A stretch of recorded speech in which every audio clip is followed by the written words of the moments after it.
सभी को मेरा नमस्कार and welcome to the Sudhanshu Kumar show. दोस्तों,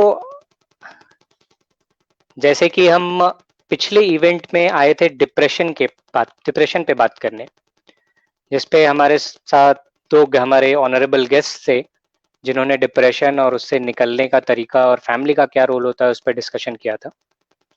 और आज का जो हमारा शो है, तो हमारे बीच है एक बहुत ही स्पेशल गेस्ट, एक ऐसे गेस्ट जिन्होंने बिहार से आगे बढ़कर बॉलीवुड में एक अपना नाम बनाया, बॉलीवुड में अपना पहचान बनाया। He is a self made Bollywood actor and he is a profound Bollywood script writer. जी हाँ, सिर्फ वो एक्टर नहीं है, साथ साथ वो मूवीज लिखते भी हैं, प्ले राइटर भी हैं। जैसे उन्होंने काफी सारे प्लेज लिखे हैं, घुंटूर भैया, दादाजी, शादी करा लो जैसे प्लेज लिखे हैं। काफी सारी मूवीज की कहानी लिखी है उन्होंने, जैसे Murari the mad gentleman, my father Iqbal, surgical strike जैसी काफी सारी बॉलीवुड मूवीज की कहानी लिखी है। And he is a Bollywood actor who has been who has acted in number of Bollywood movies like बत्ती गुल मीटर चालू, शुभ मंगल सावधान, शुभ मंगल ज्यादा सावधान, मोह माया मनी जैसी काफी सारी बॉलीवुड मूवीज में वो एक्ट कर चुके हैं। So I would like to welcome our very honourable guest Sagar Nath Jha ji. मैं सर से रिक्वेस्ट करूंगा। Hello sir. नमस्कार। नमस्कार, कैसे हैं? नमस्कार, बहुत बढ़िया सर। नमस्कार सभी जो इस लाइव में जो हमारे साथ जुड़े हुए हैं उन सभी को भी मेरा नमस्कार। जी सुधांशु जी। बिल्कुल सर, आज हमारे लिए बहुत ही स्पेशल दिन है क्योंकि हमारे पास एक ऐसे गेस्ट हैं जिन्होंने लोकल सभ्यता को, लोकल संस्कृति को, जो आज प्रधानमंत्री जी कहते हैं लोकल पे वोकल, आत्मनिर्भर भारत, तो उस हक में, उस आत्मनिर्भर भारत के लिए एक वे एक क्रिएट किया है, युद्ध के लिए एक रास्ता क्रिएट किया है। आपने खुद पीड़ा सही, खुद मेहनत की और आज युद्ध के लिए एक पेवमेंट दिया है ताकि वो अपने फ्यूचर की तरफ देख सके। You are really an inspiration sir. Sir, हम जिस पवित्र भूमि से आते हैं, बिहार से, मैं कुछ नहीं हूँ, मैं एक अदनाभर इंसान हूँ। हमारी माटी में कुछ खासियत है और हमारी माटी की खासियत है कि छोटे से गांव से इतना बड़ा सपना देखा मैंने और जी सपना देख के उसको साकार करने के लिए जो स्ट्रगल किया, वो संघर्ष ना, बिहार की जो भूमि है ना, उससे हमें सीख मिलता है। हम अपने पूर्वजों को, हम अपने जो योद्धा, जो हमारे बिहार के महापुरुष हुए हैं, उन सब के संघर्षों को, दशरथ माझी साहब को ले लीजिए, अदना सा इंसान पहाड़ तोड़ के रास्ता बना दिए, तो हम लोग कुछ नहीं कर पाए उनके आगे में, तो प्रयास कर रहे हैं और उन्हीं सब के रास्ते पे हम लोग चलने का प्रयास कर रहे हैं और थोड़ा बहुत आंशिक कह सकते हैं कि सफलता मिलती है। बिल्कुल बिल्कुल सर। और ये एक बड़ी डेवलपमेंट, एक बड़ी उपलब्धि है सर, क्योंकि बिहार में एक सोच है कि बिहार से कोई निकलकर बॉलीवुड इंडस्ट्री में जाएगा और वहां पर जाकर सफल हो पाएगा या नहीं हो पाएगा, जैसी काफी सारी चीजें आती है। गार्जियन भी बच्चों को सपोर्ट नहीं करते हैं। तो ये मैं भी जानना चाहूंगा सर, और जो हमारे दर्शक है वो भी जानना चाहेंगे कि आपकी ये जर्नी कैसे शुरू हुई, आप कैसे इंस्पायर हुए बॉलीवुड में जाने के लिए, और क्या जर्नी का प्लेटफॉर्म कैसा रहा आपका? मेरा जो बचपन था वो बहुत ज्यादा स्ट्रगल हुआ, क्योंकि हम जब 2 साल का मैं था तो मेरे पिताजी एक्सपायर कर गए। फिर गांव में, मेरा गांव पड़ता फुलपरास, जो बिहार के मधुबनी जिला का एक तहसील है, अनुमंडल कार्यालय है। फुलपरास गांव मेरा जन्म हुआ था। तो मैं 12-13 साल का था तो मेरे गांव में एक रामलीला आया। तो मैं रामलीला में जो बच्चा का रोल होता है, सत्यंशु, या मेरा पहला नाटक था। भगवान विष्णु बना था मैं, बचपन का रोल उनका। फिर कुछ दिनों के बाद रमीला पार्टी के जो लक्ष्मण थे वो चले गए, उनका बोर्ड का एग्जाम आ गया था, तो एकाएक रातों रात निकल गए। वो अभी लोग परेशान हो गए, हमसे रिक्वेस्ट किए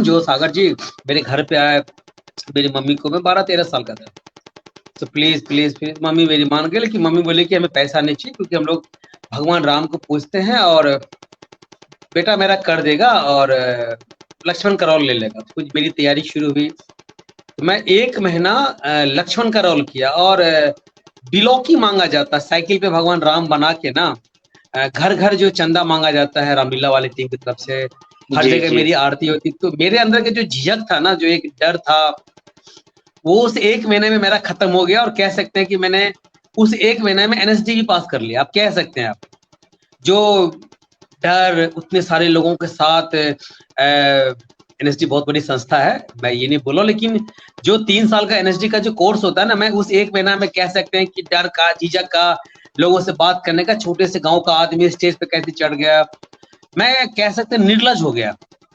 और एक कलाकार को एक निर्लज होना सबसे ज्यादा जरूरी है। फिर मैं 10th पास किया 95 में, और 97 में मेरा इंटर का एग्जाम था। पूरी तरीके से मैं फेल हो गया कि पढ़ाई में मेरा 95 के बाद मन नहीं लगा, फेल हो गया। फिर बाद में मैंने पढ़ाई शुरू की, मैंने पढ़ाई किया, लेकिन उस टाइम में मेरा दिमाग बोला कि नहीं यार, मैं शायद पढ़ लिख के कुछ जॉब करूंगा, मैं अपनी जिंदगी जी लूंगा, लेकिन अपने इलाके का, अपने बिहार का नाम रोशन करना।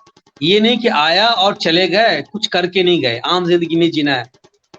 फिर मेरी यात्रा वहां से शुरू होती है और मैं 2000 तक पटना में कुछ दिन थिएटर किया। फिर मैं पहुंचा दिल्ली में मैंने थिएटर किया। फिर बीच में घटना घटी।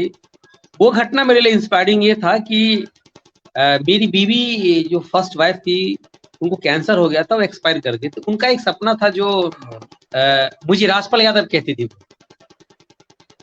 तो आप फिल्मों में ट्राई करिएगा, आप जरूर एक दिन एक्टर बनेंगे, ये वो। तो उनके देहांत के बाद मैं थोड़ा सा डिप्रेशन में चला गया। डिप्रेशन नहीं कह सकते कि एक वाइफ के देहांत के बाद फिर मैं दिल्ली रंगमंच शुरू किया, और रंगमंच से मैं बॉम्बे गया 2007 में। 5 साल मैंने दिल्ली से थिएटर किया। पहला राखी सावंत शो मेरा जूम टीवी पे आता था, मैंने उसमें लीड किया था। फिर वीजा कार्ड का ऐड, फिर अमिताभ बच्चन जी के साथ पल्स पोलियो का ऐड। पहली फिल्म थी मेरी बेनी और बबलू, राजपाल यादव, रिया सेन, के मेनन जी के साथ। सेकंड फिल्म थी मेरी तलाश, आमिर खान जी के साथ। फिर क्या सुपर कूल हैं हम, मोह माया मनी, बत्ती गुल, शुभ मंगल 2। फिर इसी बीच में क्या हुआ कि किंगडम ऑफ ड्रीम्स है गुड़गांव में एक, जहाँ पे लाइव परफॉर्मिंग जी स्टेज है, वहां से मुझे झुमरू शो में एज एन एक्टर सेलेक्ट किया गया। तो हम थिएटर आर्टिस्टों का एक सपना होता था कि किंगडम ऑफ ड्रीम्स में हमें, मेरा सिलेक्शन हो जाए, मेरा हो गया। फिर 5 साल मैंने वहां पे एज एन एक्टर मैंने परफॉर्म किया। वहीं से राइटर का, फिल्म लिखने का, प्ले लिखने का, क्योंकि वहां पे सिर्फ 2.5 घंटे का शो होता था, बाकी दिन जो है सो आप फ्री है, 4 घंटा आप वहां देना, बाकी का 20 घंटा आप क्या करेंगे, कलाकार दूसरा कुछ करे। तो मैं प्ले वगैरह लिखने लगा। फिर एक फिल्म की जी। शूटिंग पे डलहौजी गया। तो वहां पे जाके क्या हुआ कि यूएसए से एक टूरिस्ट आए थे, तो फिल्म देखने के लिए आया शूटिंग का। तो हमारे कुछ मित्रों के साथ वो आए, बोले कि जो हमें एक फिल्म बनानी है। और तो मेरे डायरेक्टर साहब शूट पे बिजी थे, मैं एज एन एक्टर वहां पे गया हुआ था। तो डायरेक्टर साहब हमारे मित्र सुजात इकबाल खान साहब, उन्होंने बोला कि सागर भाई के पास एक अच्छी स्टोरी है, मुरारी द बैड जेंटलमैन, आप उनसे सुन लीजिए। और सुनाया, और ये सब पता नहीं कैसे हो गया, चमत्कार हो गया। वहीं पे मेरे को साइनिंग अमाउंट दे दिया गया, बोला सर यूएसए जा रहे हैं, आपको कॉल करेंगे। फिर यूएसए पहुंचे, 1 साल के बाद उनका कॉल आया, तो सागर हम कल इंडिया पहुंचेंगे, निकलेंगे यहाँ यूएसए से, सो आपकी परसों की फ्लाइट है दिल्ली से, आप करवा देता हूँ मैं, आप बॉम्बे आइए। और मैं बॉम्बे पहुंच रहा हूँ, और हमारी पूरी टीम, हमारी जो 2 प्रोड्यूसर और हैं यूएसए से, वो आ रहे हैं। गुजरात के थे वो लोग, आए और आते ही अपना कहानी वहानी नरेशन हुआ, फाइनल हुआ, और उस दिन से काम शुरू हो गया। ये एक्टर बनने से लेके राइटर बनने तक का जो मेरा जर्नी है, वो वहां पे जाके। जी सर। ये एक इंस्पिरेशनल स्टोरी, जो मैंने कहा कि आप एक इंस्पिरेशन है, सच में एक आप इंस्पिरेशन है, क्योंकि इतना उतार चढ़ाव आपके जीवन में रहा।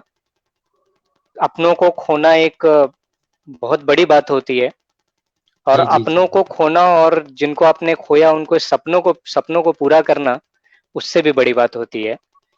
तो आपने जो किया शायद आज के नौजवान वो सीखेंगे, वो जानेंगे कि आप कहाँ जन्म लेते हैं, आप कैसे परिवार में रहते हैं, आपकी इकोनॉमिकल स्थिति क्या है, वो आपके करियर को, आपके फ्यूचर को, आपकी ज़िंदगी को डिसाइड नहीं कर सकता है। इसके बिल्कुल एक जीते बिल्कुल जाते सर, एग्जाम्पल हैं आप सर। बिल्कुल एक बिल्कुल बिल्कुल सर। छोटा सा सवाल मेरे मन में आ रहा है सर कि जी आपने जी काफी बड़े बड़े अच्छे अच्छे एक्टर्स के साथ काम किया, जैसे आमिर खान साहब, आयुष्मान जी खुराना साहब, शाहिद कपूर जी साहब, काफी सारे लोगों के साथ आपने काम किया। तो वो जी जी। कैसा एक्सपीरियंस रहा आपका, लाइक विलेज बॉय जो कि बाहर निकला, मुंबई गया, उसने एक बॉलीवुड में अपनी पहचान बनाई और वहाँ के जो लेजेंड्स है, बड़े बड़े लोग हैं, उनके साथ आपने काम किया, तो वो एक्सपीरियंस कैसा रहा आपका सर? एक बहुत ही खास चीज मैं अपने दर्शकों को भी शेयर करूंगा और आपसे भी शेयर करूंगा, और खासकर जो एक्टिंग प्रोफेशन में जाना चाहते हैं उनके लिए। मैं जब शुरू शुरू में बॉम्बे गया था तो एक हमारे, कह सकते मैं उनको गुरु मानता था, वो एक्सपायर कर चुके हैं, लापता हैं, जगदीश चौहान। 100 से ऊपर उन्होंने ऐड किया, पता नहीं गायब हो चुके हैं। एक ऑडिशन देके मैं ऐसे निकला, ऑडिशन देके मतलब ऑडिशन हॉल में पहुंच गया, वहां से वापस आ गया। तो उनका मैं ऑडिशन देखा तो मुझे लगा यार फाड़ दिया इस बंदे ने। मैं एकदम फ्रेंच कट, दाढ़ी, ये वो एकदम जिम लगा था पूरा। तो नया नया गया था बॉम्बे, बॉम्बे मेरे लिए एक नया कुछ था देखने के लिए। सर 1 मिनट होल्ड कीजिएगा, वो प्राइवेट लाइट जलाता हूँ शिवम सर। तो हुआ क्या कि मैं थोड़ा सा वो हो गया था, तो वो मुझे रोक के बोलता है कि हाँ भाई एक बता, कौन है तू? बोले सर मेरा नाम सागर झा है, मैं बिहार का रहने वाला हूँ, और क्यों नहीं दिया ऑडिशन? बोले सर आपने इतनी अच्छी एक्टिंग कर दिया ना। एड का ऑडिशन था, और वो एड था वीजा कार्ड का, वो वीजा विनय पाठक जी के साथ। तो ओके। सर मैं समझ गया कि मेरा कुछ नहीं होने वाला, क्योंकि मैं तो आपके आगे जीरो भी नहीं हूँ। लिटरली उन्होंने मुझे कम से कम 10 से 15 गालियां वहां पे दिया। बहुत छोटे हाइट के थे, उनके साथ काम करने का मुझे सौभाग्य मिला बाद में। उसी एड में मेरा सिलेक्शन भी हो गया। तो मुझे बोलता है जो, देख मैं भी छोटे से गांव से आता हूँ राजस्थान के। मैं भी देखा, मैं समझा यार मैं नर्वस हो रहा था। एक दिन मेरे दिमाग में आया कि यार कॉन्फिडेंस मेरा कहीं ना कहीं लो है, मैं वो चीज दे नहीं पाता हूँ। फिर मैं ऑडिशन देने के लिए गया, और मैं देखा वहां पे अच्छी अच्छी नॉन एक्टर थे। मैं बोला अरे कुछ नहीं, ये सब कुछ नहीं, मेरे आगे में स्टार तो मैं हूँ। और मेरा कॉन्फिडेंस पावर इतना हाई हुआ। और मैं छोटे शहरों वालों के खासकर ये होता है कि इंग्लिश में थोड़ा सा डील डॉल देखा, ये वो, तो बंदा थोड़ा सा नर्वस हो जाता है। बोला कि इसको दूर करने के लिए खुद को मानो कि तुम स्टार हो, और यहाँ पे जितने भी लोग आए हुए तुम उस सबसे कम नहीं, खुद को ज्यादा मानो। और सर मैंने अपनाया, और सेट पे भी जाता था मैं, हाँ ठीक है बड़े स्टार हैं, मैं छोटा हूँ, कल मैं भी बड़ा बनूंगा, लेकिन एक्टर आप भी, एक्टर मैं भी हूँ। हाँ, अमिताभ बच्चन जी के साथ जब पोलियो का ऐड कर रहा था तो उस दिन मैं नर्वस था। आमिर खान जी के साथ मुझे नर्वस होने का मौका ही नहीं मिला, क्योंकि इतने फ्रेंडली होते। जो पौंडीचेरी में मेरा शूट चल रहा था, 14 दिन हम लोग शूट पौंडीचेरी में किए थे। आके नाम से बाय नेम सबको जानते थे। और सागर क्या हाल है, तो पहले दिन ही, शूट से पहले ही उनसे बात हो गई, तो डर हट गया। शाहिद कपूर, श्रद्धा कपूर जी के साथ वो कर रहा था बत्ती गुल, तो वो लोग खुद सामने से आए। शूट से पहले थोड़े से श्रीनयन सिंह जी उसके डायरेक्टर थे, जो उन्होंने टोलेट प्रेम का था डायरेक्ट किया था, तो हल्का हो जाता है। बड़े स्टार क्या करते हैं, आके ना आपको पहले से माहौल बना देते हैं।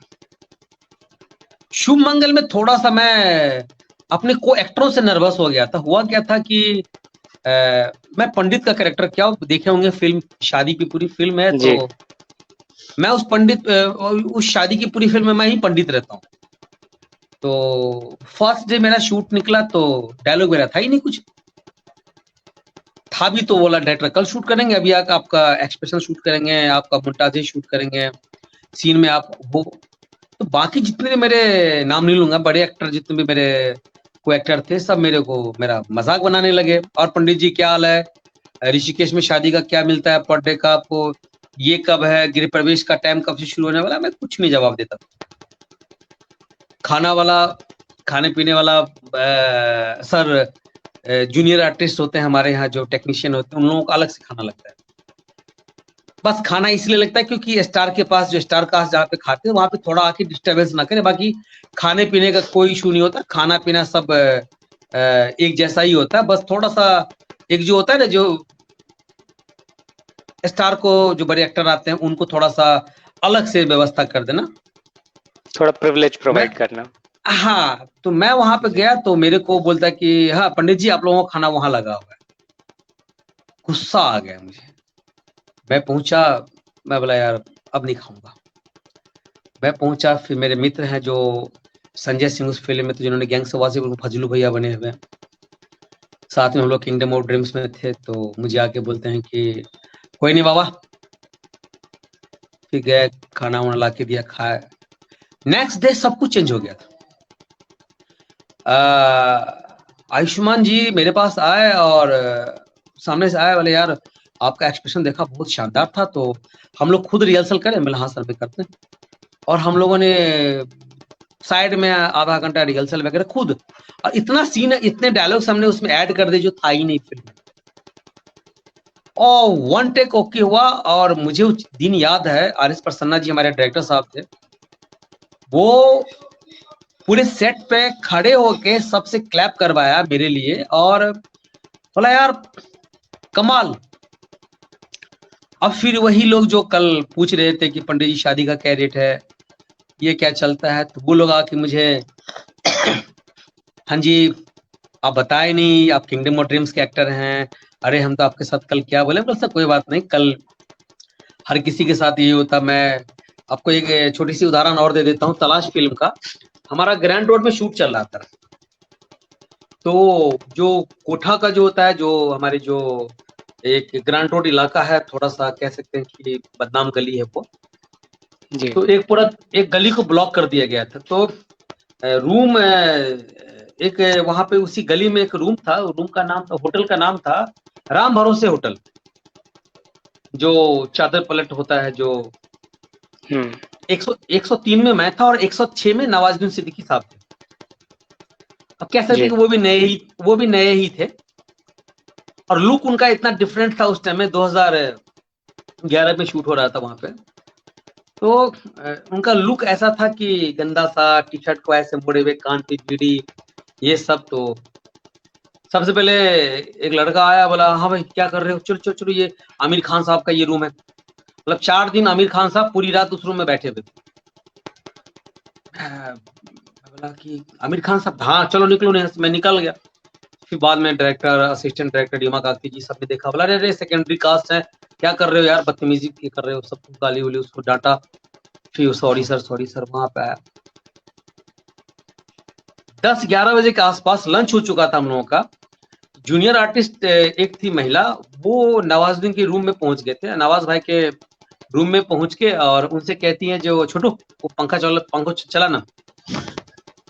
तो नवाज भाई जो है सो हंसने लगे और अपना मोबाइल पे लगे, मैं फेसबुक पे लगे, मैं ध्यान नहीं दिए।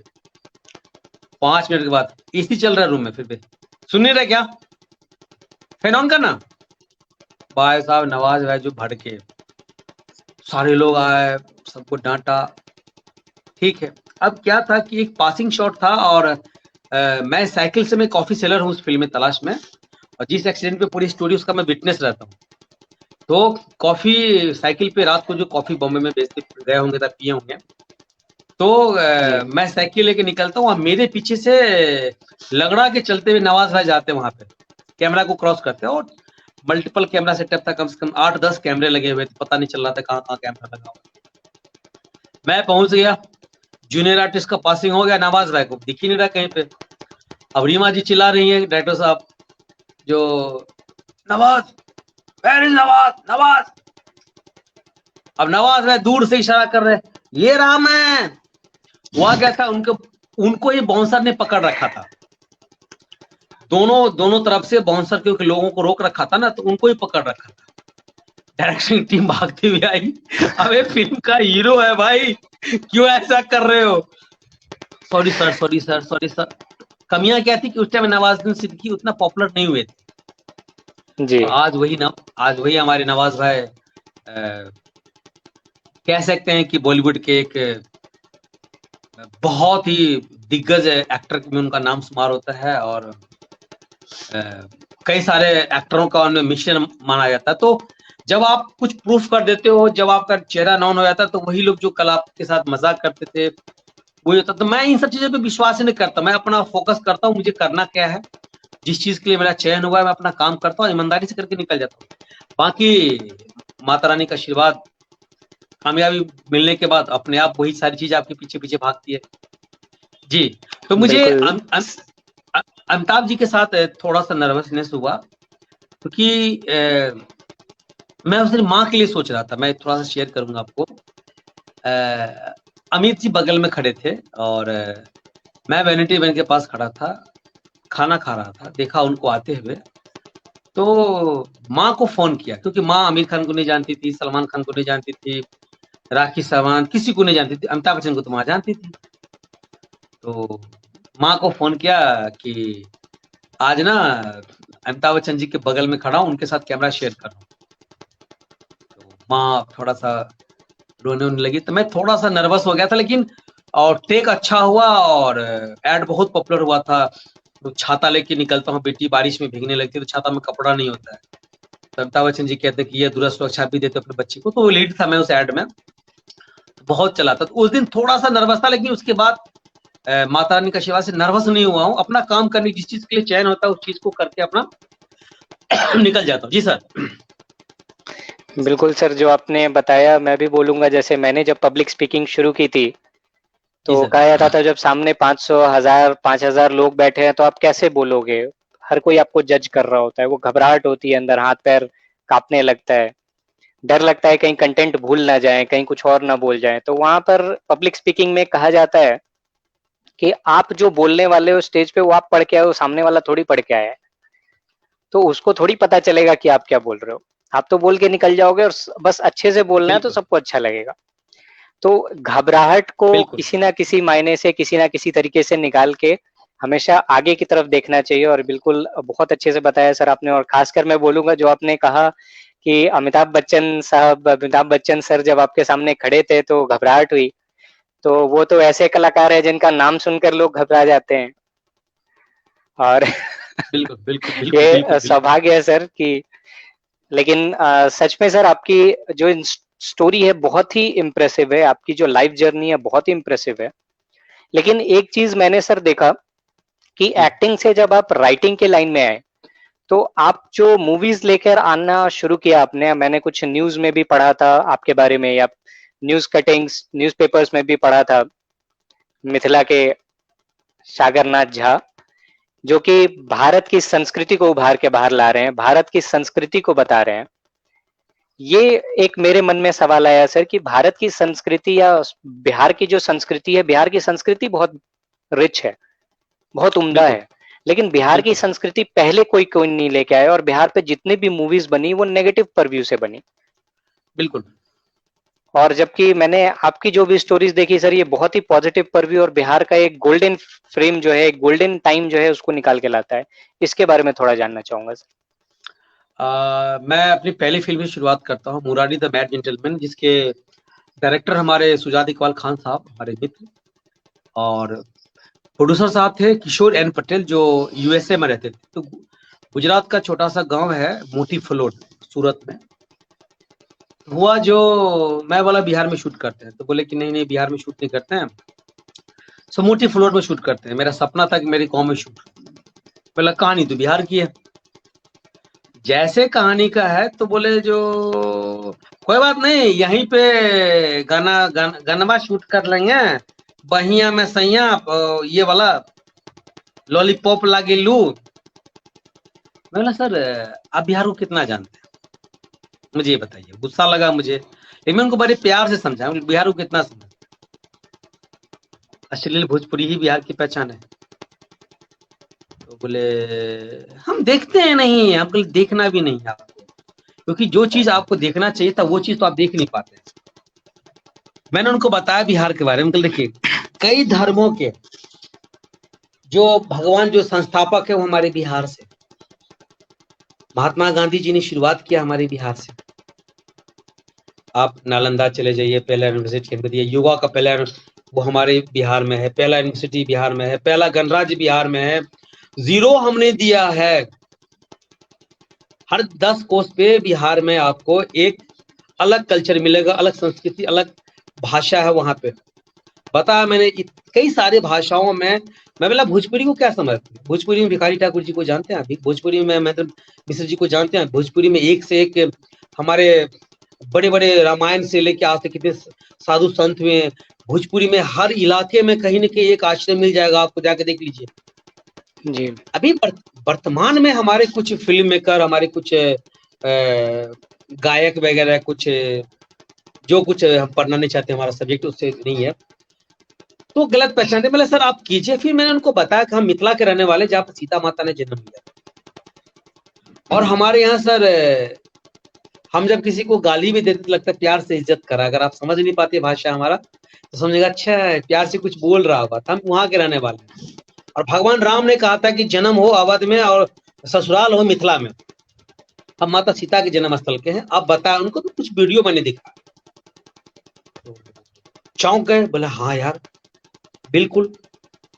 फिर अभी हाल फिलहाल में मैंने मेरी फिल्म को 3 इंटरनेशनल अवार्ड मिल चुका है, सॉरी 2 इंटरनेशनल अवार्ड मिल चुका है, 1/2। तो उसका शूट चल रहा था। शूट के टाइम में ही एक जनजाति समुदाय का गांव है हुंद्रू, जोनाव फॉल के पास, गांव का नाम है हुंद्रू, वहां पे शूट चल रहा था। होली से एक दिन पहले, अब नहीं बताऊंगा कौन लोग थे, मेरे को बुलाया वहां पे। जो मैं देखा तो थोड़ा सा मेरे लिए आश्चर्य की बात थी। मेरे को बोला कि हाँ बताइए कहानी क्या है। मैंने कहानी सुनाया उनको। मेरी जो स्टोरी है, एक ऐसा गांव जहां पे बिल्कुल स्कूल नहीं है, हॉस्पिटल नहीं है, कुछ नहीं है। वहां पे एक आदिवासी को रोड एक्सीडेंट में एक बच्ची मिलती है। बच्चे को घर ले आते हैं। अब गांव वाला बोलता है कि पुलिस केस होगा, इसलिए इस बच्चे को तुम पालो, बाहर गांव वाले से बच्चा। कुछ दिनों के बाद औरत जो खुद मूर्ख है, वो देखती है पेपर में एक स्कूल का फोटो, रांची की डीपीएस का। अब वो बोलती है हम इस बच्चे को वहीं पढ़ाएंगे। अब पति उसको डांटता है कि पागल हो गए, स्कूल क्यों जाएगा, ये वो यहाँ से दूर है। बोला हमें नहीं पता, पढ़ाएंगे। वो एक मामूली सा आदिवासी उस बच्चे को रांची के डीपीएस से पढ़ाता है। तो एजुकेशन का जो गैप है, हम मध्यवर्गीय परिवार क्या करते हैं सर, बड़ा स्कूल का कोई बड़ा सा गेट देखते तो डर जाते हैं, ओ इसका इतना बड़ा गेट है। वहीं पे वो आदिवासी कैसे कैसे स्ट्रगल किया और अपने बच्ची को इस स्कूल में पढ़ाया और पढ़ा लिखा के बड़ा किया। और बाद में जब बच्ची बड़ी होती है, तो बच्ची जो आजकल के जमाने में अगर किसी लड़की को कोई पैसा वाला अच्छा लड़का मिल जाता, तब तो माँ बाप तक बोलने टाइम नहीं लगता। बहुत सारे केस सुने होंगे, बहुत सारी घटनाएं। वो लड़की अपने प्यार को ठुकरा देती उस बाप के लिए, उस माँ के लिए। कहती है, जो उसका लड़के का फादर कहता है कि तुम डॉक्टर बनोगी, मेरा सपना। बोला कि अंकल मैं ठीक से औलादी बन जाऊं, मेरे लिए कामयाबी है। जिस माँ बाप ने मुझे ऐसे करके पाला, अब उनका हड्डी जवाब दे रहा है, मैं अपने स्वार्थ के लिए उनको छोड़ के मैं डॉक्टर बनने के लिए चला जाऊं, तो खुद को क्या जवाब दे पाऊंगी। सो रहने दीजिए, इश्क प्यार मोहब्बत मेरे लिए कोई मायने नहीं रखता। मेरे लिए मेरी जिंदगी शुरुआत और खत्म मेरे माँ बाप पे होती, उस माँ बाप पे जिन्होंने मुझे जन्म नहीं दिया। और मुझे 2 साल पहले पता चल गया था, इसलिए मैं, मेरे माँ बाप ये लोग नहीं है। फिर भी मैंने जानने की कोशिश भी नहीं किया कि मेरे असली माँ बाप कौन थे। वो लोग रोने लगे सर वहां पे, जब इनको स्टोरी नरेट करना था। उन्होंने मुझे एक चीज बताया, सागर जी अभी तक झारखंड में जितनी भी फिल्में शूट हुई है, अधिकतर फिल्मों में आदिवासी, नंगापन, भुखमरी, गरीबी, नक्सली, झारखंड मतलब ये फर्स्ट टाइम आप दिखा रहे हैं कि पॉजिटिव चीजें। और आपको हेड्सअप करता हूं, आपकी टीम को करता हूं, और शूटिंग कीजिए, आपको कोई डिस्टर्बेंस नहीं करेगा। उसके बाद जो गांव वालों ने मुझे कॉपरेट करना शुरू किया, मैं मुरारी के प्रमोशन में जब पटना आया हुआ था, तो मीडिया से मैं प्रेस कॉन्फ्रेंस चल रही थी हमारी फिल्म का, मैंने मीडिया से एक ही सवाल पूछा। मतलब एक डायरेक्टर बिहार के बहुत नामी है, जो बिहार की छवि को पेश करते हैं, लेकिन हमेशा गंदा ही, ये लूटपाट, खून खराबा, गोली बारूद, ये वो। उसको देखते कि कई सारे फिल्मों में भी परेश रावल जी, मतलब जो गुंडा बना मतलब बिहारी, भैया मार देंगे, मर्डर कर देंगे, ये नाम वो नाम। मतलब सर एक मैं हूं जो सूरत में शूट करता हूं, गांव का नाम रखता हूं बिहार का मधुबनी जिला। बिहार के वो चीज को वहां पर जीवंत करता हूं। 60% एक्टर बिहार से लेके जाता हूं, टेक्नीशियन पूरा बिहार से लेके जाता हूं, तो आप किसको प्रमोट करेंगे? हमें, जो हम बिल्कुल शुरुआत कर रहे हैं, या वो जो बड़े स्टार बन चुके हैं। यकीन करिएगा, पटना के सारे अखबारों में बाज़ाब्ता फोटो के साथ बड़ा सा न्यूज किया था, छोटा सा प्रेस कॉन्फ्रेंस था। कम से कम 14 अखबारों में, नेशनल, बड़े बड़े इंग्लिश न्यूज़पेपर, दैनिक जागरण, हिंदुस्तान, सब में वो आया। तो कहने का मतलब ये है कि हकीकत में बता रहा हूं मैं, मेरी फिल्में अगर आप देखेंगे तो सब्जेक्टिव लगेगी, और बिहार के इर्द गिर्द की कहानी होती है, क्योंकि कहानी आपको हर घर में मिलेगा सर, हर 10 कोस में कहानी मिल जाएगा आपको कुछ न कुछ। और आप महापुरुषों की जन्मभूमि में आप रहते हैं सर। हमारा जो उत्तर भारत है, पूरे भारत में महापुरुष हैं, हम ये नहीं कह रहे हैं, लेकिन ये जो बनारस, ये इस साइड में गया, मुंगेर, ये सब पूरा बिहार उहार ले लीजिए, तो आप कितने तीर्थ स्थल है आप देख लीजिए। कई तो द्वादश ज्योतिर्लिंग आपके पास में कितनी सारी सिद्धपीठ है, कितने कालिदास जी, कितने बड़े बड़े योद्धा विद्वान, कितने बड़े बड़े विद्वान हमारे इस धरती पे, कितनी किताबें जी, कितनी कहानियां हैं। तो हम क्यों दिखाए? हम अपने गंदगी, हम मान लीजिए कि अगर दुकान पे कोई दुकान चलाता है, अच्छी चीजें रखता है या दुकान में गंदगी रखता है? अच्छी चीजें रखेगा। हम क्यों गंदगी को हम साफ कर देते हैं? काहे दिखाएंगे भाई? ये नहीं, मेरी जम्मू कश्मीर की फिल्म है मैं फादर इकबाल, जिसमें नरेंद्र झा जी, स्वर्गीय नरेंद्र झा जी ने उसमें मेन लीड किया था। बाप बेटे की कहानी है, मैंने स्टोरी लिखा था, और उसमें भी पॉजिटिव दिखाया, जो कैसे एक बाप जो है सो नया जूता इसलिए नहीं खरीदता कि उसका बेटा पढ़ाई कर रहा है। मुची के कहने के बाद बोलता है कि बेटा कोई नहीं, जब मेरा बेटा बड़ा आदमी बनेगा ना, मेरे लिए जूते लेके आएगा, दुकान के आगे मैं घस घस के जाऊंगा मैं। एक कॉन्फिडेंस बाप का होता है, वो हर बाप से आप रिलेट कर सकते हैं। जिस बाप का एक बच्चा पढ़ाई कर रहा हो, तो वो अपनी जरूरतें को काटता है अपने बच्चों को पढ़ाने के लिए। तो मैं अभी द हिडन स्ट्राइक मेरी फिल्म चल रही है शिमारू ऐप पे, उसमें भी पॉजिटिव देखिए आप, कैसे हमारी इंडियन आर्मी सर्जिकल स्ट्राइक करने के लिए पाकिस्तान में घुस के वहां के सैनिकों को मार के आते हैं। और यही लिखूंगा सर, मैं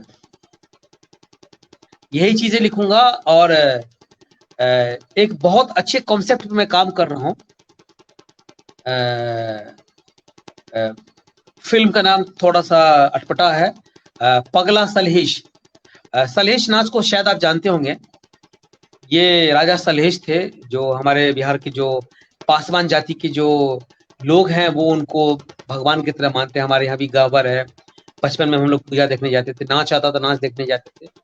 आज सर उसके कलाकार भुखमरी की कगार पे हैं। हमारी सरकार पूछने तक नहीं जा रही है।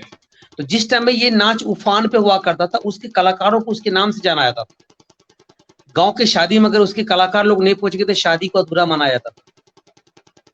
लोग नतमस्तक होते थे, पैर छू के प्रणाम करते। आज सर लोग भुखमरी की कगार पे, पूछते तक नहीं है। गांव में उनको स्टेज नहीं मिलता।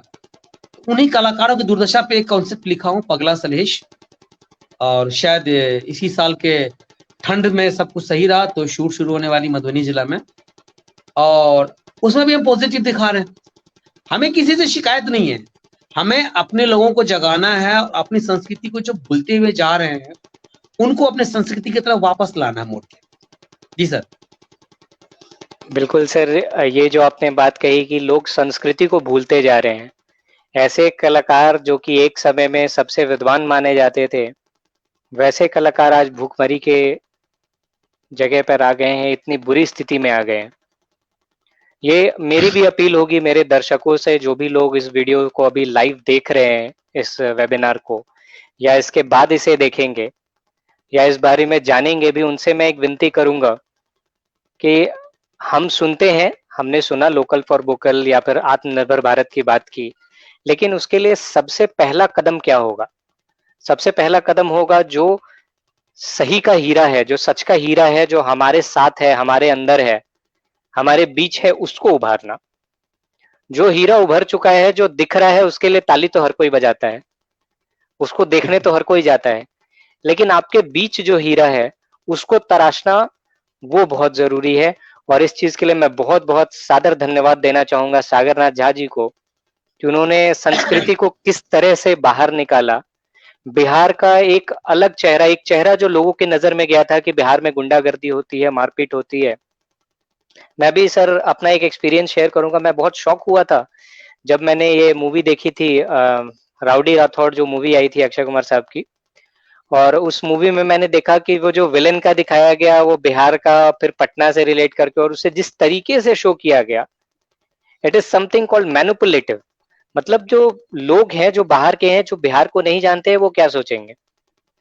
मैं एक और छोटी सी चीज बताऊंगा सर कि जब मैं दिल्ली में रह रहा था, तो जब मैं दिल्ली में रह रहा था तो एक दोस्त थे हमारे, जाट जाट थे वो।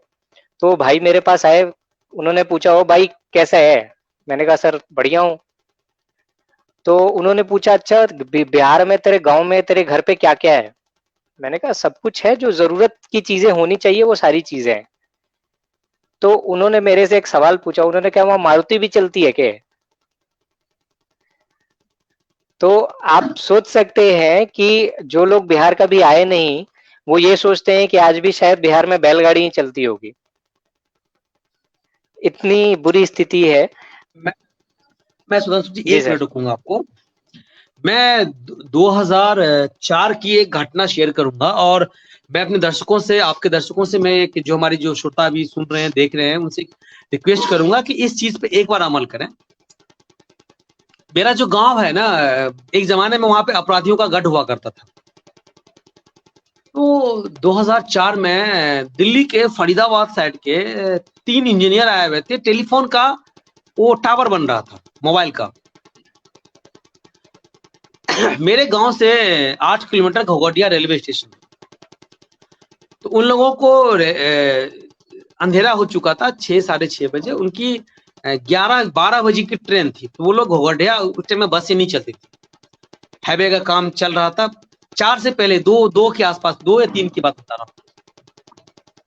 तो मैं ऐसे चौक पे खड़ा था, तो जीप वाले से किराया पूछ रहा था कि 2 3 लोग हैं गोवाटिया। तो उस टाइम में रिजर्व का 10 सीट का होता था, 15 सीट का, तो 150 रुपया काफी था एक आदमी के टिकट का। वो लोग 1500 2000 रुपये बता रहे थे। तो उन लोगों ने पैसे देने के लिए भी थे, लेकिन डर बैठा हुआ था, यार यहाँ से लेके जाएगा और आगे जाके पता चला गोली मार देगा, लूट लेगा। हो सकता है उन लोगों के पास कैश भी था। मैं देख रहा हूँ पान दुकान पे मैं खड़ा था वहां पे। वो लोग थोड़ा साइड में हुआ, तो मैं जाके बोला कि हाँ जी भाई साहब नमस्कार, कहाँ के हो आप। बोला आप, मैंने बदरपुर बॉर्डर, मुझे लग रहा है कि हमारे आसपास के। जी फरीदाबाद से हूँ मैं, यहाँ पे तो रिलायंस का टावर बन रहा है, ऐसा वैसा। बोला देखो जी, गांव वाले हैं, और गांव का एक रूल होता है जो गांव के किसी चीज के मामले में आप इंटरफेयर ना करें। तो गलत तो हो रहा है, लेकिन मैं कुछ बोल नहीं सकता हूँ। एक काम करिए, उस लाइट के पास आप पहुंचिए, मेरे पास बाइक है। सॉरी 2 लोग थे, सॉरी 2 लोग थे। मेरे पास बाइक है और वहां पे आपको मैं दे दूंगा। मैं वहां पहुंचा तो मैं बोला सर ये लीजिए चलाइए। मेरे हाथ में ना पोलियो मार दिया था बचपन में, तो ये वाला हाथ ट्रिपल लोडिंग में, सड़कें उस टाइम अच्छी नहीं थी, तो थोड़ा डिस्टर्ब होता था। रात का समय था, तो मैं बोला कि सर आप चलाइए। ना जी भाई साहब, चलाना तो आप ही को पड़ेगा। मैं समझ गया कि डर बैठ गया बंदे में। मैंने कोई नहीं, बैठो आप। बैठा बैठा बैठा घोघटिया शहर में जब इन किया, तो उसके चेहरे पे एक खुशियां आई, लाली आ गया। जब स्टेशन कैंपस में उनको गाड़ी से, बाइक से मैंने ड्रॉप किया, उन्होंने 2 500 का नोट निकाल के मेरे हाथ में दिया। बोले ये क्या दे रहे हैं आप। मैं उनको भी 2000 देने वाला था, लेकिन मैं डर गया। बोला भाई साहब ये आप रखो। ना जी ले लो अंकल। नहीं तो मैं ज्यादा जिद करोगे तो आधा लीटर पेट्रोल खरीद के मुझे दे दो आप। बोला क्यों। मतलब दे दो आप। पेट्रोल दिया, एक पान खिलाया मुझे। तब मेरे से पूछा कि यार मैं तो आपको 1000 रुपये दे रहा था, आपने लिया क्यों नहीं। मैं बोला ये उस चीज के लिए आपको छोड़ रहा हूं मैं, कि कल अगर आपको बाहर में कोई मिले जहां पे कोई बिहार की बुराई कर रहा हो, तो वहां पे बताना, अरे नहीं यार बिहार में अच्छे लोग बहुत हैं, मेरे साथ एक बिहारी ने ऐसा ऐसा ऐसा ऐसा ऐसा किया। तीनों आदमी मुझे गले लगाया। बोला यार क्या बात है, क्या बात है। वो वहां से दोनों दो लोग मेरे से गले लगाए और दोनों वहां से चले गए। तो कहने का मतलब ये है कि एक छोटी सी घटना भी आप अपने बिहार का नाम रोशन कर सकते हैं। जरूरी नहीं कि आप राइटर, डायरेक्टर, एक्टर बन के, इंजीनियर, डॉक्टर, सीए बन के आप नाम रोशन करें। आप छोटी सी घटना भी करके अपना बिहार का नाम रोशन कर सकते हैं। मैंने उस दिन एक बिहारी का फर्ज निभाया था। हकीकत में वो बंदा कहीं पे गया होगा तो अगर कहीं बात चली होगी बिहार की गुंडागर्दी के बारे में, इसके बारे में, बताओ भाई, नहीं नहीं नहीं नहीं नहीं, बिहार में अच्छे लोग भी हैं, ऐसा ऐसा मेरे साथ हुआ था, पैसे देते देते रह गया, पैसा नहीं लिया बंदा ने। मैंने भी अपने बिहार के लिए छोटा सा योगदान वो कहता। जी सर। जी सर, बहुत अच्छा लगा ये जान के, और सच में बिहार को इसी तरह की उन्नति चाहिए। और एक सवाल जो मेरा रहेगा सर, बहुत ही ज़रूरी सवाल, जी क्योंकि आप बिहार का नाम है, बॉलीवुड में बिहार की पहचान है, और एक और शख्स जो कि बिहार की पहचान थे बॉलीवुड में, लेकिन पिछले कुछ दिनों से जो खबरें आ रही हैं वो आज हमारे बीच नहीं है। और पहले सुसाइड की खबरें, आजकल मर्डर की खबरें, अलग-अलग तरह की खबरें जो आ रही हैं हमारे स्वर्गीय सुशांत सिंह राजपूत जी, उनके जी, बारे बिल्कुल में बिल्कुल। मैं आपसे कुछ जानना चाहूँगा सर। एक तो हम भी खुद अभी बिहार में ही हैं और जो न्यूज़ आप देख पा रहे हैं वही न्यूज़ हम भी देख पाते हैं सोशल मीडिया से या न्यूज़ से। बट कुछ दोस्तों से हमारी जब बात होती है, जो बॉम्बे में अभी हैं, जो जुड़े हुए हैं, सुशांत जी पूर्णिया के थे, साथ सब पूर्णिया के, तो बातें चीजें निकल के आ रही है, तो गलत तो हुआ उनके साथ। और ये है जो एक कह सकते हैं कि एक लॉबी, लेकिन सुशांत में वो था, एक चमक एक ऐसा था कि हर किसी का दिल जीत लेता था। और साथ में काम करने का मेरा एक सपना था, लेकिन शायद साकार नहीं हो पाया। तो कहीं न कहीं साजिश की बू हमें भी आ रही है, और मैं तो महाराष्ट्र सरकार से भी आग्रह करता हूँ, जो प्लीज़ दखल-अंदाज़ी ना करें। आप सही हैं, तो आप डर क्यों रहे हैं? अगर जी, बिहार सरकार ने, माननीय मुख्यमंत्री जी ने, हमारे डीजीपी साहब ने, कृष्ण पांडे जी ने, जो भी हमारे बिहार के और नेता लोग, जो सुप्रीम कोर्ट में जो हमारे जो वकील वगैरह हैं, जो स्ट्रगल कर रहे हैं, जो सीबीआई जांच की मांग कर रहे हैं, आप जांच करने दीजिए। क्योंकि पहले क्या था कि दिव्या भारती जी का भी ऐसे ही हुआ था, हुँ, और कई सारी घटनाएं ऐसे घटी। शक इसलिए हो रहा है कि 12 तारीख को उन्होंने एक फिल्म साइन किया था। जी, 50-60 करोड़ का मालिक, जो शायद इतनी शोहरत और इतने पैसे आईआईटीएन होके नहीं कमा सकते थे इतने कम समय में। उन्होंने सब कुछ ले लिया था, अपना अपना लाइफ जी रहे थे, जो जहां चाहना वहां घूमना, स्टारडम, ये वो। सुसाइड क्यों करेगा वो? तो साजिश तो कहीं ना कहीं दिख रही है। तो मैं साथ हूं, और एक बिहारी के नाते नहीं, एक भारतीय, क्योंकि आपने एक चीज देखा होगा, सुशांत के साथ आज पूरा हिंदुस्तान खड़ा है, जी, पूरा विश्व खड़ा है, पूरा विश्व खड़ा है। आपको नहीं पता होगा, कल पता चला मुझे, न्यूजीलैंड में थिएटर में फिल्म रिलीज हुई सुशांत की, पता है आपको?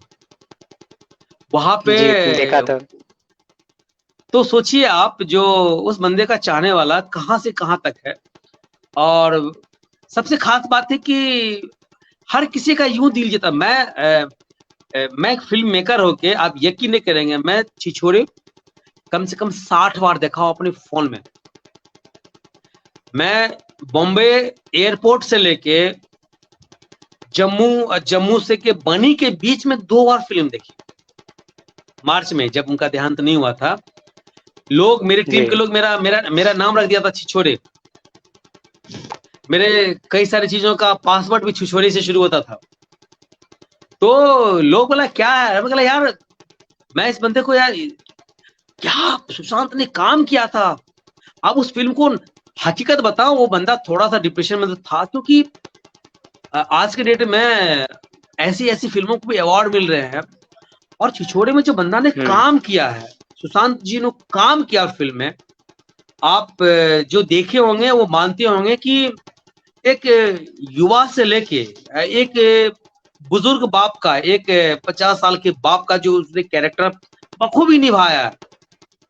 मतलब बार बार देखता हूँ, सीखने का मुझे मौका मिला उससे।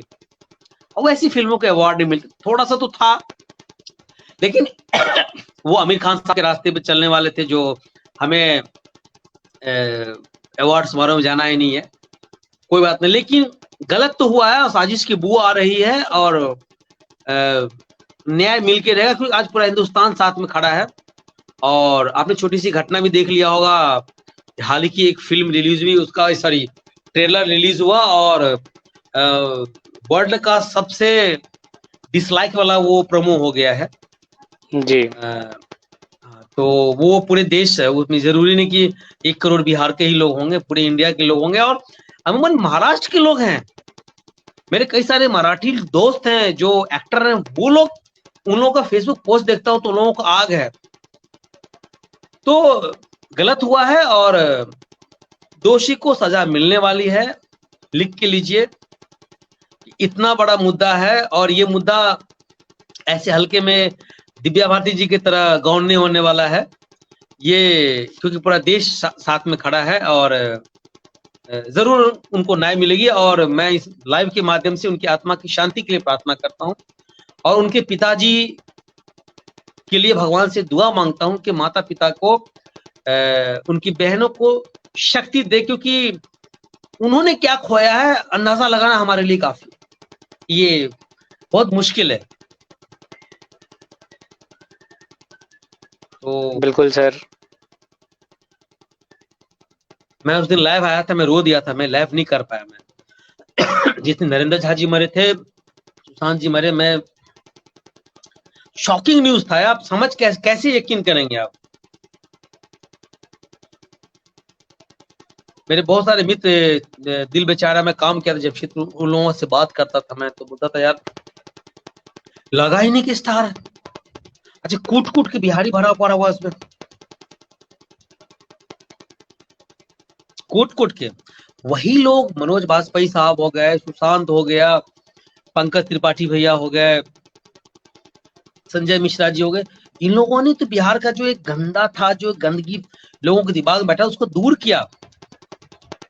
हम लोग आज जी। डिस्कशन करते, कहीं बात होती है, वो भाई साहब कौन सी बिहार की बात कर रहे हैं आप, तो वो हम कहते वो तो यहाँ पे भी होता था, दिल्ली में भी होता था, रात को निकलना मुश्किल था, आसपास में चले जाओ निकलना मुश्किल था, मेरठ फरीदाबाद चले जाओ रात को निकलना मुश्किल था।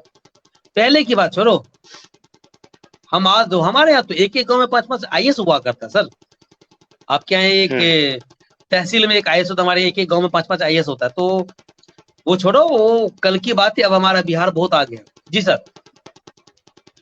जी सर, बिल्कुल। मैं भी प्रार्थना करूंगा सुशांत जी के लिए, और हम सभी लोग, ना सिर्फ बिहारी, सारे भारतीय, सारे विश्व के लोग उनके साथ खड़े हैं।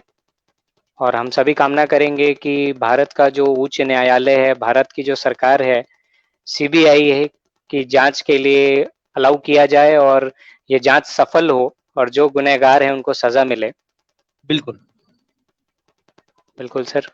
और हमें गर्व है बिहार की धरती पे भी, जहाँ से ऐसे उम्दा कलाकार आए, सुशांत सिंह राजपूत जैसे उम्दा कलाकार आए, सागर नाथ झा जैसे उम्दा कलाकार आए, और ऐसे उम्दा कलाकार आते रहे, और बिहार की धरती ऐसे ही पवित्र होती रहे। अब यहाँ पर सर एक चीज जो कि बहुत जरूरी मुझे लगा, जब मैंने पहली बार आपसे बात की थी, जब मैंने आपको जाना, तो मेरे मन में आया था, जो मैंने अभी वेबिनार के शुरू होते ही आपसे एक बार ये भी कहा था, कि जो यूथ है, जो आज का युवा है जी, वो कदम बढ़ाना चाहता है बॉलीवुड की तरफ। बॉलीवुड को एक जो लॉबी बना दिया गया है, उस लॉबी को तोड़ के आज का युवा उधर आना चाहता है, बिहार का युवा वहां आना चाहता है। तो अगर यहाँ का युवा आना चाहता है फिल्म इंडस्ट्री में, बॉलीवुड इंडस्ट्री में, एंटरटेनमेंट इंडस्ट्री में कदम रखना चाहता है, तो किस रास्ते से, कैसे उसे आगे बढ़ना चाहिए? देखिए सबसे पहले बिहार में हम लोगों में एक चीज होता है कि गांव घर में ना चढ़ाने वाले बहुत होते हैं। अब मान लीजिए किसी को कुछ थक के खाना है तो नाम, भाई तुम ध्यान से देखो, तुम शाहरुख खान जैसे दिखते हो, तुम्हारी बॉडी ऋतिक रोशन जैसी दिखती है। तो उस गलत फहमी में क्या होता है कि कई सारे हमारे बिहारी बॉम्बे में देखते हैं सर, ऐसे पहुंच जाते हैं, सर कुछ किया ना ना कर लेंगे, यही कर लेंगे, क्या जरूरत है करने का। अब बॉम्बे क्या है कि समुंदर है, वहाँ एक एक कैरेक्टर के लिए हजार हजार लोग पहुंचते हैं। अब क्या होता है कि घर से लाख 2 लाख रुपए लेके आप बॉम्बे गए और साल भर में आपने कुछ नहीं किया तो आप डिप्रेशन में चले जाएंगे। आप देखेंगे कि आप ही के साथ जो ऑडिशन में बंदा घूमता था वो आज इस सीरियल में जा रहा है, उस एड में जा रहा है, तो आप धीरे धीरे डिप्रेशन में, नशे की तरफ, गंदगी मतलब चले जाएंगे। तो वो रास्ता बिल्कुल गलत है, वो रास्ता बिल्कुल गलत है। मैं सबसे पहले एक रास्ता बताता हूँ। पटना, बेगूसराय में, मधुबनी में, दरभंगा में, आरा में, मतलब पूरे बिहार में हर जिले में रंगमंच जो है बहुत एक वो निकला रंगमंच का। कई सारे एनएसडी के, एसआरसी के पास आउट, एफटीआई वाले मित्र हमारे चंडीगढ़ से पास आउट, जो मंडी के पास आउट, कई सारे इंस्टीट्यूट से जो एक्टिंग से वो करके आए, वो लोग अपना अपना ग्रुप चला रहे हैं। और कई सारे लोग हैं जो अपना अपना ग्रुप चला रहे हैं। हम उन लोगों से ये कहेंगे कि आप सबसे पहले बॉम्बे जाने से पहले तैयार होके जाएं। तो उसके लिए आपको सबसे पहले थिएटर 1-2 साल आप थिएटर जरूर कर लें, क्योंकि वहां पे आप जाएंगे तो ये मान के चलिए कि जाना है तो वापस नहीं आना है। शर्मिंदगी बहुत होती है, बॉम्बे रिटर्न बोला जाता है उसको। गांव में लोग मजाक उड़ाता, कहा गए तो थे बॉम्बे, क्या हुआ, क्या करके आ गए थे। 10 अच्छाइयां होगी उसके लिए कोई नहीं पूछेगा, लेकिन एक बुराई के लिए आदमी पूछेगा, का जी, अरे बॉम्बे क्या समझते कि मामूली चीज है, चले जाओगे करके आ जाओगे। तो झेलना पड़ता था, हमारे कई सारे मित्रों को झेलना पड़ता था। तो एक तो वो करना है। दूसरा क्या है कि उर्दू डिक्शन। हम बिहार के, क्योंकि बिहार में ना हमारा जो डिक्शन होता था, खासकर जब मैं बॉम्बे गया थिएटर करने के बाद, तो दिल्ली में मैंने डिक्शन पे काम नहीं किया था। तो लोग, मेरे डायरेक्टर साहब बोलते थे, तो हाँ ऐसा ना करता है, तो शादी को शादी बोल देता था, जरूरत को जरूरत बोल देता था, जिंदगी को जिंदगी बोल देता था। जब बॉम्बे गया तो 2-4 ऑडिशन में मुझे बुलाया कास्टिंग वाले ने, यार एक्टिंग तो बढ़िया करते लेकिन तुम्हारा डिक्शन बहुत गंदा है। बिहार से हो, पूर्वी उत्तर प्रदेश, बिहार, झारखंड, इन्हीं लोगों का डिक्शन खराब है। बंगाली का तो, बंगाली मित्र का तो बहुत ज्यादा डिक्शन खराब होता है, नेपाली का बहुत ज्यादा डिक्शन, लेकिन बिहार, उत्तर प्रदेश, पूर्वी उत्तर प्रदेश और झारखंड का, इन लोगों का डिक्शन बहुत गंदा खराब होता है। तो मुझे अजीब हाल कर दिया। मैं गांव आया वापस। हमारे गुरुजी हैं मुर्तुजा हुसैन साहब, वो किताबत थे, उर्दू में किताब लिखते थे और 7-8 लैंग्वेज के, फारसी, अरबी, इन सबके ज्ञाता है।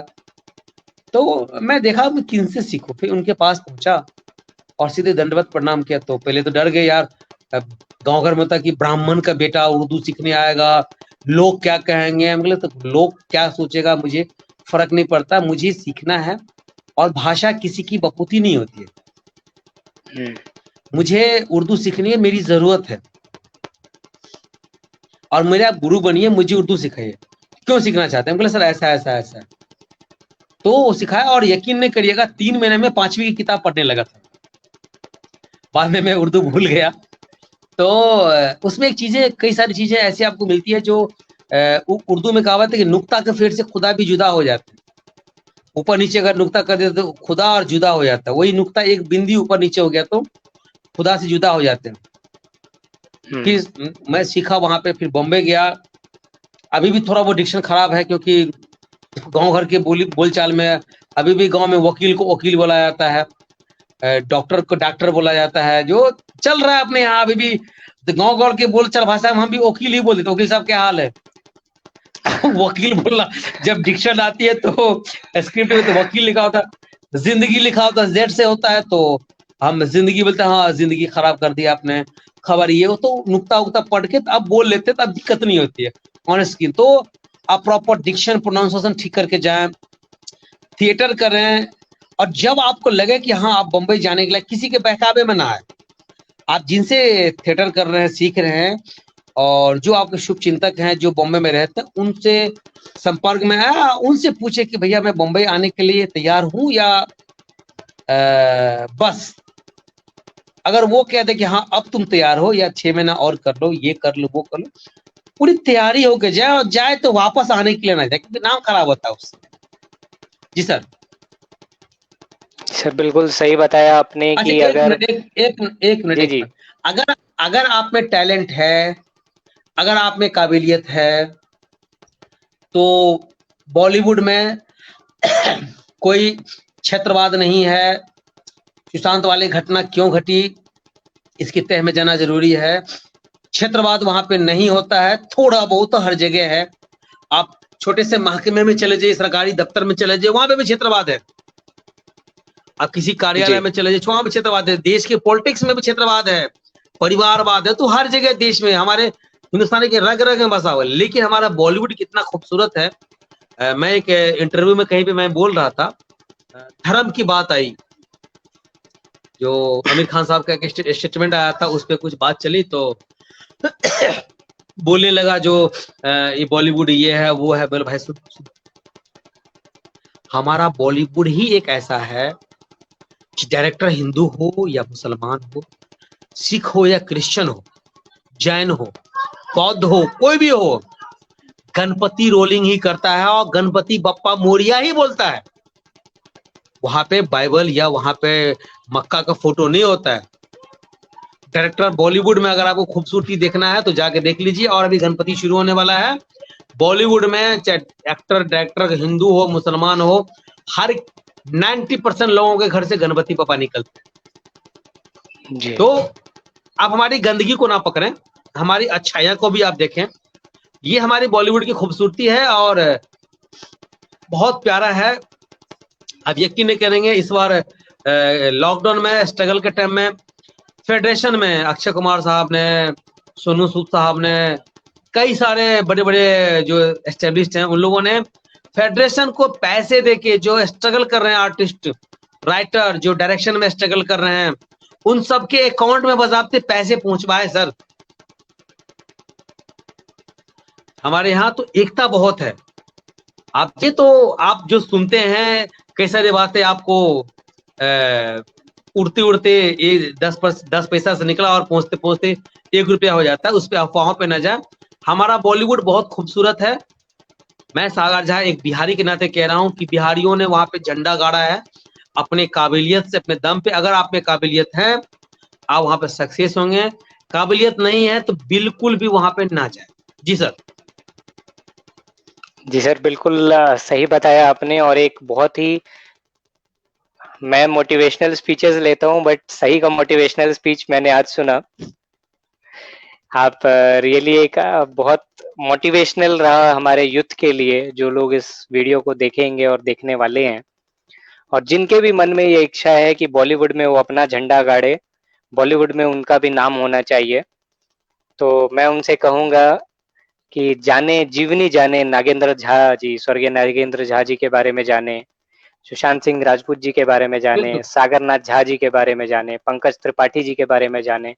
हमारे बिहार से ऐसे ऐसे हीरे निकले हैं जिनके बारे में जानने के बाद आपके मन से ये डर निकल जाएगा, ये भय निकल जाएगा कि किसी तरह का क्षेत्रवाद भी है बॉलीवुड में, बिल्कुल। और आप वहां अपना झंडा गाड़ेंगे। जी इसी के साथ सर एक और चीज की, जी रिसेंटली आपकी 2 मूवीज रिलीज हुई है। जी जी, 1/2 और द हिडन स्ट्राइक।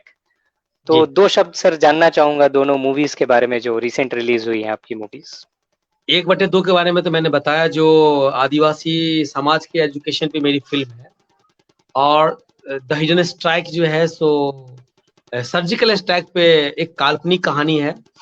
और कैसी इंडियन आर्मी कई बार क्या करते हैं लोग, अनऑफिशियली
जल्द ही सागर नाथ जी हमारे साथ जुड़ जाएंगे।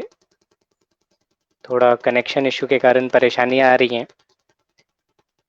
और ये मैं कहना चाहूँगा कि सागर नाथ जी ने जिस तरीके से बिहार की संस्कृति को उभारा है, बिहार की संस्कृति को सामने लेकर आए हैं, जो कि शायद बहुत ज़रूरी थी, क्योंकि आज का जो यूथ है, वो बिहार की संस्कृति से टूट गया था।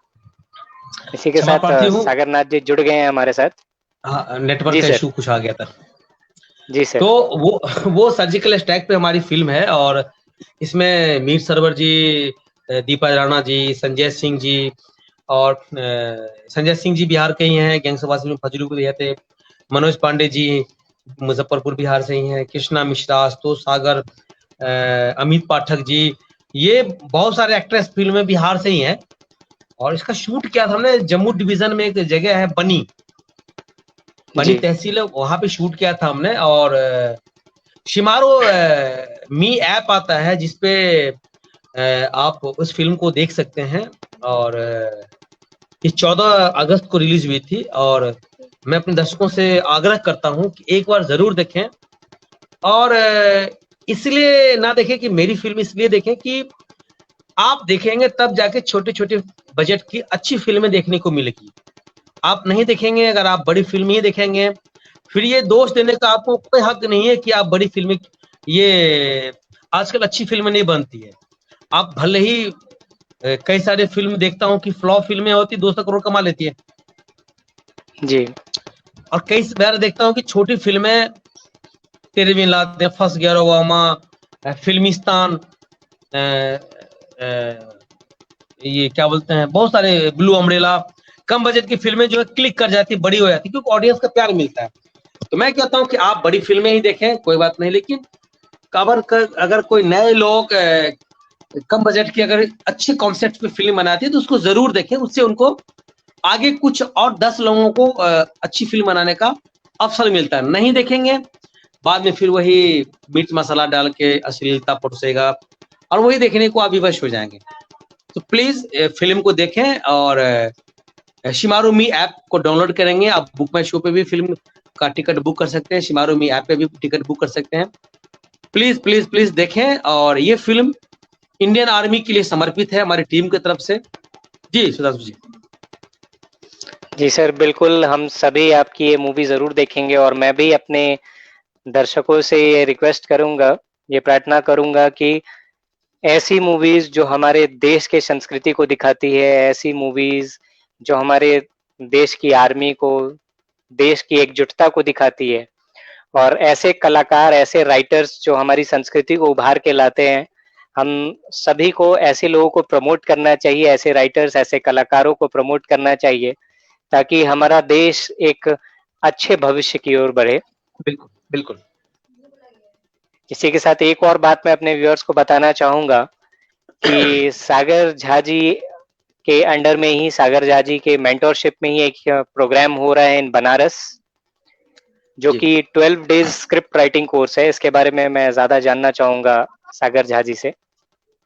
ये वेबिनार हो रहा है, ये कल से फेसबुक के माध्यम से प्रमोशन शुरू हो जाएगा। 31 अगस्त से 2 घंटे का ऑनलाइन क्लास है, और उसमें हम, क्या होता है कि कई सारे मित्र हमारे होते हैं जो ये कहते हैं कि यार मेरे पास बहुत अच्छी स्टोरी है और तुम देखो। मैं नहीं चाहता हूं कि हम देखें, हम ये चाहते हैं कि कई सारे लोग जो जुड़े हैं, जो एडमिशन लिए हैं उन संस्था की तरफ से, मैं सिर्फ एज ए फैकल्टी उस पर जा रहा हूं, उनको हम छोटे से कॉन्सेप्ट को कैसे डेवलप करें,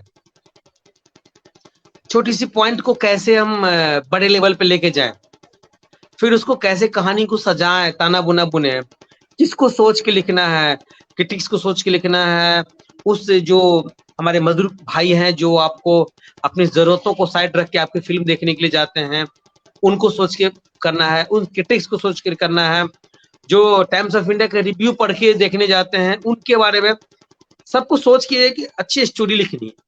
फिर कैसे आपको उसको स्क्रीन प्ले तैयार करना, आपको कैसे सजाया जाता है, कैसे बेटर होगा, फिर उसके बाद डायलॉग्स में कैसे होगा, कम से कम शब्दों में कैसे होता है, कैसे आप सीन लिखते हैं, ये सारी चीजों का तो एक 12 क्लास है और चार्ज भी शायद उन लोगों ने कुछ ज्यादा नहीं रखा, 1000 या 1200 रुपया 12 क्लास का है।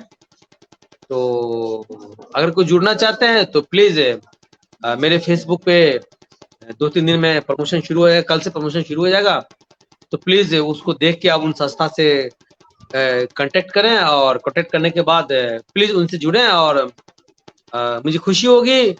मैं चाहता हूं कि यार क्या ना सुधांशु जी, अपने बिहार में ना कॉन्सेप्ट की भरमार पड़ी हुई है। मैं बताऊं आपको, एक चीज में बताना भूल गया, जाते जाते मैं बताना चाहता हूं। मैं बिहार रत्न वशिष्ठ बाबू के घर पे गया था। उनके मरने से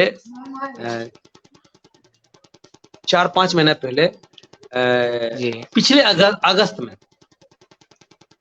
17 या 18 अगस्त 2019 को मैं अपने डायरेक्टर साहब के साथ गया था। दुर्भाग्य था मैं मिल नहीं पाया, उनके घर पे बैठा चाय वाय पिया, उनके फोटोग्राफ्स उनके बच्चों ने दिखाया। क्या होता है कि हम अपने विभूति को पहचाने में थोड़ा टाइम लगा देते हैं, और यही था जो वशिष्ठ बाबू को पूरा दुनिया सलाम करती थी। उनकी लाश को 4 घंटे तक बाहर में रहना पड़ा। हम नहीं पढ़ना चाहते हैं पॉलिटिक्स, क्योंकि हम नेता नहीं है, पॉलिटिकल लोग नहीं है। गलत तो हुआ और इसके लिए हम सिर्फ अपने नेताओं को हम दोष नहीं दे सकते हैं। हम जागरूक नहीं थे, हम अपने धरोहर को भूलते जा रहे हैं, अपने रत्नों को भूलते जा रहे हैं। तो प्लीज आपके जो बिहार के जो मोती है, जो आपके धरोहर है, उन सबको सजवाएं। और मैं आपके साथ हूँ, सुधांशु जी आपके साथ हैं। कहीं पे भी कुछ लगे जो कुछ है जिसमें कुछ विलक्षण गुण है, अगर वो विलुप्त हो रहा है, प्लीज इसको सपोर्ट करें। जहां पे है वहीं पे, ताकि अगर वो आगे बिहार का नाम रोशन करेगा तो आप भी प्राउड फील करेंगे, यार हमने भी बिहार के नाम में थोड़ा सा योगदान दिया इनको सपोर्ट करके। वशिष्ठ बाबू के साथ जो गलत हुआ, मैं बिल्कुल अपने बिहार को कभी माफ नहीं करने वाला हूँ उस चीज के लिए। बहुत रोया था मैं उस दिन सर, और आज भी जब जिक्र कर रहा हूँ तो रोने जैसा मन कर रहा है। जो नासा तक जिसको सलाम किया, वो चले, उनकी आत्मा को भगवान शांति दे। जी सर। जी सर, उनकी आत्मा को भगवान शांति दे। और एक इतने महान व्यक्तित्व, जिनके फेंके हुए कागज को साइंटिस्ट आके पढ़ते थे बाहर से ताकि उससे ज्ञान मिल जाए, और फिर भी उसे समझने में असमर्थ थे। इतने महान वैज्ञानिक को जो इज्जत मिलनी चाहिए थी, जिस उपाधि के लिए वो बने थे, वो उपाधि, वो इज्जत उन्हें नहीं दी गई। अपने घर में नहीं मिली, अपने घर में नहीं मिली, दुनिया में तो मिली, दुनिया में मिली, अपने घर में नहीं मिली उनको। ये बहुत बड़ी कमी कहूंगा मैं सर, बहुत बड़ी कमी एक। हाँ, तो अब वशिष्ठ बाबू तो वापस नहीं आएंगे, लेकिन अगर आपके पास कोई और वशिष्ठ बाबू हो, विलक्षण है, आपको लगे कि आपकी जरूरत है उनको, तो प्लीज उनको मदद कीजिए आप। और वो अगर आगे बढ़ेगा, अगर वो बिहार का नाम रोशन करेगा, तो आप भी प्राउड फील करेंगे यार, हमने भी बिहार के नाम रोशन करने में छोटा सा योगदान दिया है। तो मैं हर बिहारियों से, हर मित्रों से मैं आग्रह करता हूँ, प्लीज। जी सर। बिल्कुल सर, और मैं भी सागरनाथ झा जी के इस मुहिम के साथ जुड़ के मैं भी आप सभी से प्रार्थना करता हूं कि अगर आपको कोई मोती दिखाई दे जिसे पिरोया जा सके, तो उस मोती को फेंक ना देना। वो मोती बहुमूल्य है, वो शायद इस दुनिया को बदल देगा। एक किसान का बेटा एपीजे अब्दुल कलाम भारत के राष्ट्रपति बने, और कहा जाता है कि वो हर गुणों में अव्वल थे। तो आप नहीं जानते कि कौन कहां से उठ के आएगा और क्या बन जाएगा।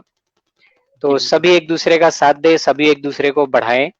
और ये जो कोर्स आ रहा है सागरनाथ झा सर का 12 डेज स्क्रिप्ट राइटिंग कोर्स, जो कि 31 अगस्त से लेकर 17 सितंबर तक चलेगा। 12 क्लासेस होंगे इसमें, and it will be conducted on zoom app पे कंडक्ट किया जाएगा शाम 5 से 7 में।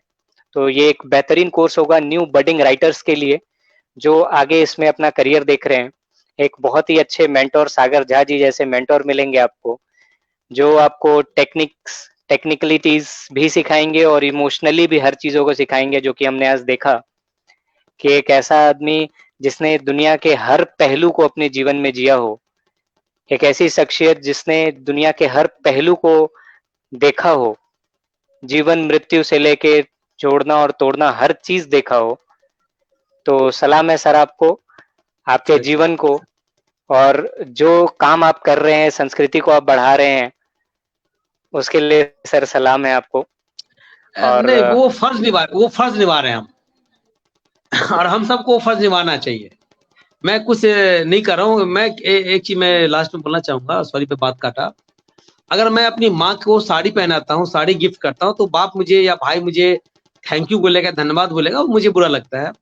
मैं अपना फर्ज निभा रहा हूँ। अगर बिहार हमारी जननी है, अगर हम जन्म लिए इनकी मिट्टी में खेले हैं, तो अगर माँ को एक गहना खरीद के दे देता हूँ कामयाब होने के बाद, तो उसके लिए हमें घर से वो नहीं, हम ये चाहते हैं कि वो गहना देख के मेरा छोटा भाई भी बोले कि हम भी अपनी माँ को एक गहना खरीद के देते हैं।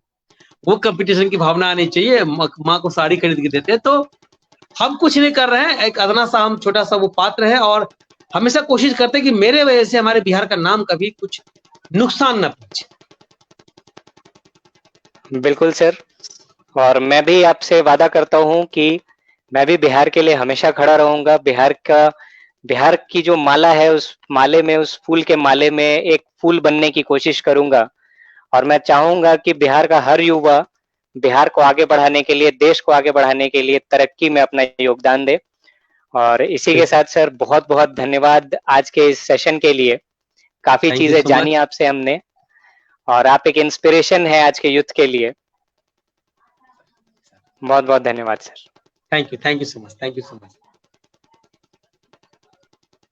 Thank you everyone. ये था हमारा interaction with a Bollywood celebrity Sagar Nath Jha ji, जिन्होंने काफी सारे मूवीज में काम किया है एज एन एक्टर।